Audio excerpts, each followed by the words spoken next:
अस्सलाम वालेकुम दोस्तानो, शेरदल तखनीकी मालूमाती चैनल ता खरागलास।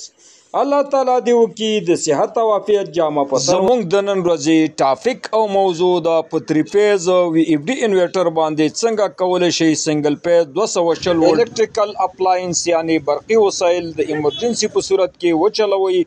نو دوستانو زه غواړم په دې رابطه سایز سره مختصر لنډ او مهم معلومات شریکم. نو دوستانو دا ویډیو مسکپ کوئ تر اخره پورې وګورئ ترڅو د دې مفیدو معلومات څخه ځانونه برخمن کړئ.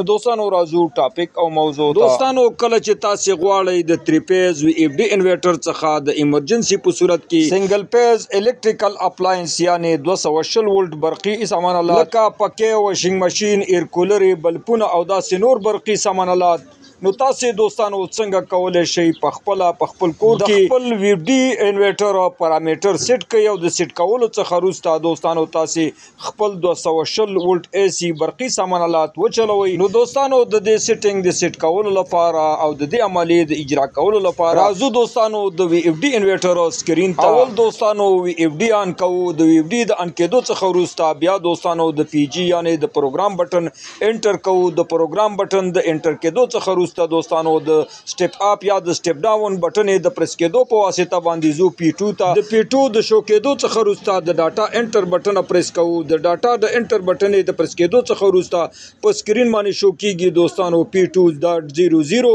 د پی 2.00 د شو کېدو څخه وروسته دوستانو د سټپ اپ یا د سټپ ډاون ایرو بٹن د پریس کېدو په واسطه باندې زو دوستانو پی 2.04 ته د پی 2.04 د شو کېدو څخه وروسته د ډاټا بٹن انټر کوو. د ډاټا بٹن د پریس کېدو څخه وروسته دوستانو په سکرین باندې شو کېږي 380 وولټه چې دا 3 فیز وولټ دی.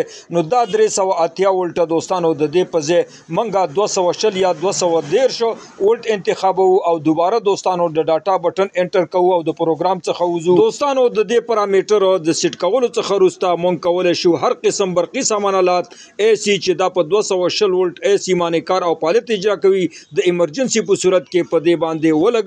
نو دوستانو دا وا زمونږ د نن ورځې ټاپک او موضوع. دوستانو که غواړئ بر تخنیک څخه ځانونه برخمن کړئ او خپل هر قسم برقي وسایل په خپل کورونو کې ترمیم او جوړ کړئ، نو دوستانو که تر اوسه پورې مو زما چینل نوي سبسکرایب کړئ نو مهرباني وکړئ زما چینل سره سبسکرایب کړئ او که دا ویډیو مو خوښه شوي در سره لایک او شیر کړئ د خپلو ملګرو سره ترڅو خیر او پیدا ټولو ته ورسیږي. دوستانو ستاسې د توجه او لیدو څخه یو نړۍ مننه. السلام علیکم.